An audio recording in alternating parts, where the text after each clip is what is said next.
आकाश में चमकता यह ध्रुव तारा अनंत काल से स्थिर है। इसका नाम उस महान भक्त ध्रुव पर रखा गया जिसने अपनी अटल भक्ति और दृढ़ संकल्प से भगवान नारायण को प्रसन्न किया। स्वयंभू मनु की पत्नी शतरूपा थी। उनका एक पुत्र उत्तानपाद था जिसका विवाह सुनीति के साथ हुआ। राजा उत्तानपाद को अपनी पत्नी सुनीति से विवाह के कई वर्षों के बाद भी कोई संतान नहीं हुई। एक दिन नारद जी ने रानी सुनीति से कहा कि जब राजा दूसरा विवाह करेंगे तब आपको तथा दूसरी नई पत्नी दोनों को संतान की प्राप्ति होगी।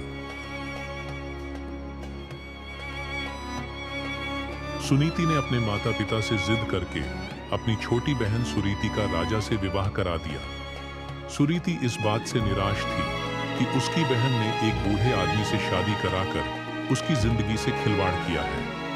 नई पत्नी ने राज्य की सीमा पर पहुंचने पर राजा को यह वादा पूरा करने के लिए मजबूर किया कि मैं आपके महल में तभी जाऊंगी जब आप मेरी बहन, जो आपकी पहली पत्नी है, को हमारे राजमहल पहुंचने के तुरंत बाद दूसरे घर में भेज देंगे।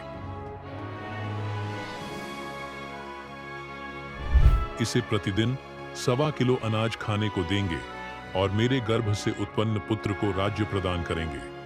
राजा ने मजबूरी में यह वादा मान लिया। कुछ वर्षों के बाद बड़ी रानी सुनीति ने एक पुत्र को जन्म दिया।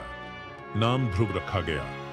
बाद में छोटी रानी सुरीति ने एक पुत्र को जन्म दिया। उसका नाम उत्तम रखा गया।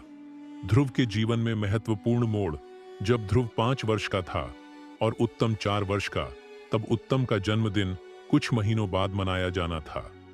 छोटी रानी के कहने पर राजा ने उत्तम का जन्मदिन मनाया।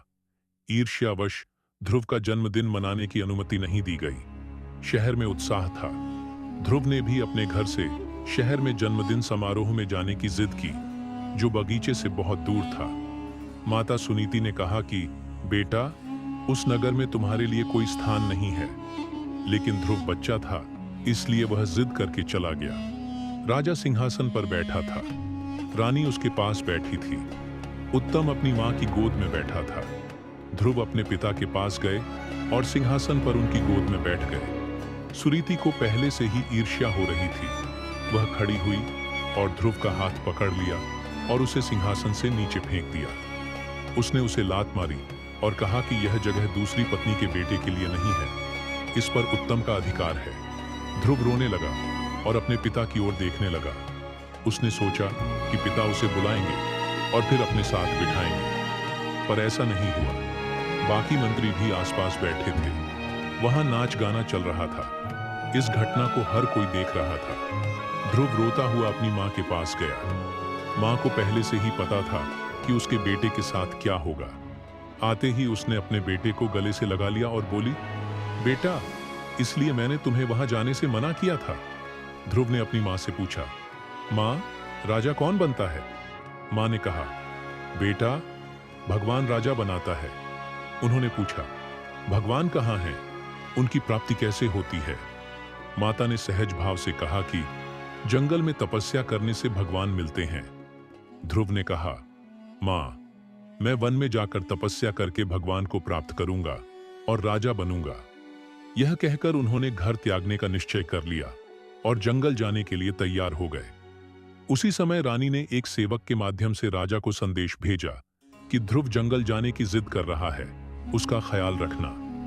राजा तुरंत वहां आए और ध्रुव से बोले, बेटा, ऐसा मत करो, मैं तुम्हें राज्य का आधा हिस्सा दूंगा। ध्रुव ने कहा, नहीं, तुम्हें छोटी मां से डर लगता है, तुम नहीं दे पाओगे। मैं परमेश्वर से राज्य प्राप्त करूंगा। यह कहकर वह घर छोड़कर रोता हुआ चला गया। ध्रुव ने हठ योग किया। रास्ते में ध्रुव की मुलाकात नारद जी से हुई।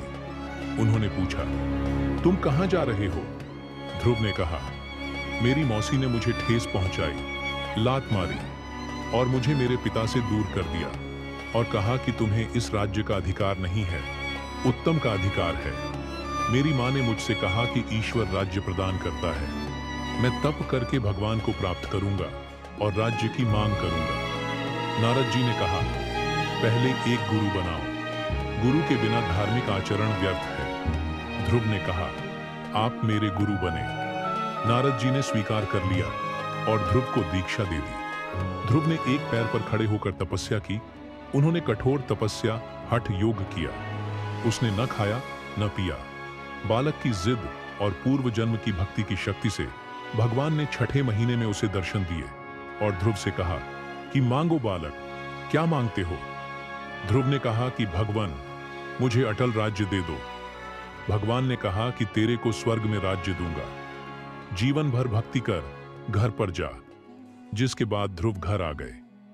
ध्रुव की भक्ति के कारण छोटी मां विनम्र हो गई और उसने अपनी बड़ी बहन को सामान्य जीवन जीने की अनुमति दे दी। उत्तम की शादी हो गई। राज्य उत्तम को दे दिया गया। ध्रुव का विवाह भी हो गया। ध्रुव की कठोर तपस्या सफल हुई। एक बार उत्तम और गंधर्वों के बीच युद्ध हुआ। युद्ध में उत्तम की मृत्यु हो गई। जब ध्रुव को यह जानकारी मिली तो उसने गंधर्वों से युद्ध किया और युद्ध जीत लिया। उत्तम की मृत्यु के बाद ध्रुव को पृथ्वी का राज्य प्राप्त हुआ। उत्तम की पत्नी भी ध्रुव को दे दी गई। इस प्रकार भक्त ध्रुव ने कठिन भक्ति करके स्वर्ग का राज्य प्राप्त किया तथा पृथ्वी का राज्य भी प्राप्त किया। सुरीति को उसके कर्मों के लिए दंड मिला क्योंकि उसने अपनी बड़ी बहन के साथ दुर्व्यवहार किया था। वह अपने बेटे को राजा के रूप में देखना चाहती थी। वह पुत्र भी जीवित नहीं रहा। उसका जीवन नर्क बन गया।